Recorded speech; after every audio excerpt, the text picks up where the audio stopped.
आमचे दुसरे मित्र ज्यांना खूप चांगले विचार व्यक्त करतात असे आमचे मित्र, ज्यांना जिल्हा परिषद त्यांची जी शाळा असून ते उपक्रमशील जिल्हा परिषद शाळा यांचा पुरस्कार, शिक्षकांचा आदर्श पुरस्कार तर मिळाला, पण शाळा उत्कृष्ट केल्याबद्दल सुद्धा त्यांचं अभिनंदन आणि त्यांना पुरस्कार मिळाला अशा आमचे संतोषजी लोंढे सर, विचार मंचावरील उपस्थित पत्रकार,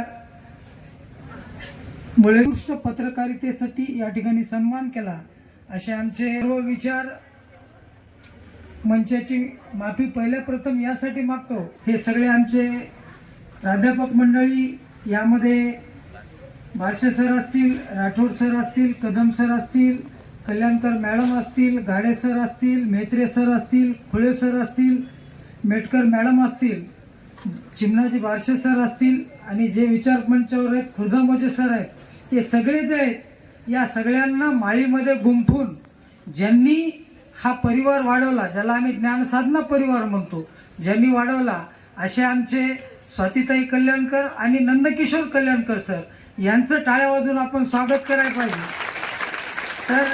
सर बोलता बोलता तुम्हाला म्हणले की ॲटॉम बॉम्बला सगळ्यांना सांभाळणारे, पण त्यांना सांभाळणाऱ्या स्वाती मॅडम इथं आहे हे त्यांनी विसरू नये, एवढं या प्रसंगी सांगतो. आणि खरं म्हणजे त्यांच्यामुळं त्यांनी स्तुती केली माझी, पण या सगळ्या विचारवंतासोबत म्हणजे या सगळ्यांसोबत राहून जे काही मी नगरपंचायतमध्ये कार्य करू शकलो ती ही माझी सर्व प्राध्यापक मित्रमंडळी, ज्ञानसाधना परिवार आहे, त्यामुळेच मी त्या ठिकाणी ठामपणे उभं राहतो आणि यांच्यामुळं त्या ठिकाणी बोलण्याचा प्रयत्न करतो, जे काही कामं असतील त्या संदर्भात करण्याचा प्रयत्न करतो, त्यामुळे हे माझे सहकारी आहेत आणि यांच्यामुळं त्या ठिकाणी मी याच्यामध्ये राहतो आणि काम करण्याचा प्रयत्न करतो. या ठिकाणी आत्ताच सर्व गुणवंत विद्यार्थ्यांचा सत्कार झाला.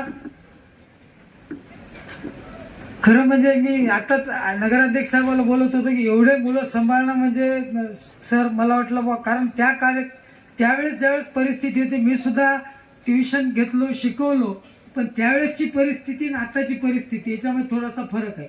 याच्यामध्ये 10 वर्षाचा माझा जरासा गॅप झाला. बघितलं की मोबाईलमुळं किती आपण मोबाईलच्या आहारी जात आहोत आणि मोबाईलमुळं किती हे करत आहोत. तर मला एवढंच सांगायचं आहे मुलांनो, मला काही जास्त वेळ घ्यायचा नाही, कारण आपल्याला सरांचं ऐकायचं आहे, मी काही व्याख्याता नाही. त्यामुळे मी एवढंच म्हणेल की आपण असं मोबाईलच्या वापरत असताना आपल्या आईवडिलाची मान खाली जाईल असं कोणतंही कृत्य आपण करू नये. आता अभ्यासाविषयी तर सर बोलणार आहेत, दोघं वक्ते आहेत, हे सर्वजण बोलणार आहेत. फक्त मी एवढंच म्हणेन की आपण जे काय करतो, प्रामाणिक ज्या गोष्टीसाठी आपण प्रयत्न करतो, प्रामाणिक जर तुम्ही प्रयत्न करत राहिलात तर यश तुम्हाला नक्की मिळतं. यश तुमच्यापासून दूर नाही. प्रामाणिक प्रयत्न करत राहायचे. अपयश आलं, खूप मोठे माणसं झाले, त्यांना अपयश आलं, त्याच्यानंतरच ते खूप मोठे झाले, हे आपण विसरू नये. आपले पालक आहेत. आजची परिस्थिती आपण सगळेजण जाणता. विद्यार्थी मित्रांना विशेषतः सांगतो की आजच्या परिस्थितीमध्ये टिकणं, कारण स्पर्धा एवढी वाढली आणि या स्पर्धेमध्ये जर तुम्हाला टिकायचं असेल तर त्यांच्यापेक्षा कणभर जास्त तुम्हाला मेहनत करावं लागेल, तरच तुम्ही त्यांच्यापेक्षा जास्त सरस ठरू शकता. सर्वसामान्यामध्ये तर 90% आहेत, पण जे प्रथम श्रेणीमध्ये येतात, ज्यांचा सत्कार झाला, आता बघितलो मी फक्त 1-2 मुलांचा सत्कार झाला, सगळ्यात जास्त मुली होत्या आणि ज्या मुलाचा सत्कार झाला त्याला जास्त टाळ्या पडल्या. एवढ्या मुली आल्या पण मुलीला जास्त टाळ्या नाही पडल्या. मुलांनी लक्ष द्यावं की मुली एवढ्या खूप. हा खरं म्हणजे यावेळेस सरांनी गुणवंत विद्यार्थ्यांचा सत्कार ठेवला. निरोप समारंभाला दरवर्षी राहतो आपण या ठिकाणी कुणासंग आपण स्पर्धा, आपल्या संघ कुणासंग आपण स्पर्धा न करता स्वतः संघ स्पर्धा करायला पाहिजे. कुणी आपल्या पाठीमागं आहे, कुणी आपल्या सोबत आहे, कुणी पुढे आहे किंवा कुणी मागं आहे, हे आपल्याला गरज नाही. आपली स्पर्धा ही स्वतः आपल्याशी पाहिजे. आपण आपलं ध्येय ठरवायचं आणि त्या ध्येयानुसार आपण आपली वाटचाल करायची. रोज सुधारणा आपल्यामध्ये आपण करू शकतो. रोज बघायचं. आपण जर म्हणतो आपलं जे मन आहे ते एक उपजाऊ जमीन आहे.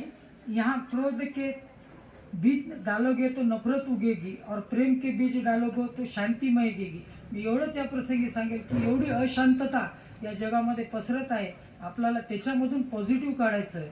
आपल्याला त्या ठिकाणी पॉझिटिव्हमधून आपला उत्कर्ष करायचा आहे. आणि आपला उत्कर्ष म्हणजे आपल्या आईवडिलांचा उत्कर्ष, आपल्या परिवाराचा उत्कर्ष आणि येणाऱ्या आपल्या काळासाठी चांगला उत्कर्ष या ठिकाणी मी सांगेल. आणि तुम्ही ज्या पद्धतीनं रोज आपल्या मनाला बोलसाल, जसं खुराक देसाल, त्या पद्धतीनं आपलं मन घडत जातं आणि त्या पद्धतीनं आपण विचार करायला लागतो आणि त्या पद्धतीनं आपल्यामध्ये सुधारणा होत राहतात. त्या पद्धतीनं आपण आपल्या अभ्यासाची गती वाढवू शकतो. त्याच पद्धतीनं जिस आदत को तुम रोज खुराक दोगे वही आदत एक दिन तुम्हारा चरित्र बन जाएगी. आणि तेच चरित्र तुम्हाला येणाऱ्या काळामध्ये तुमचं चरित्रच तुम्हाला त्या ठिकाणी तारणार आहे. एवढंच मी या प्रसंगी सांगतो आणि आपल्या सर्वांना या परीक्षेच्या साठी तुम्हाला भावी जीवनासाठी शुभेच्छा देतो. तुम्हाला चैतन्यमय, समाधानमय, शांत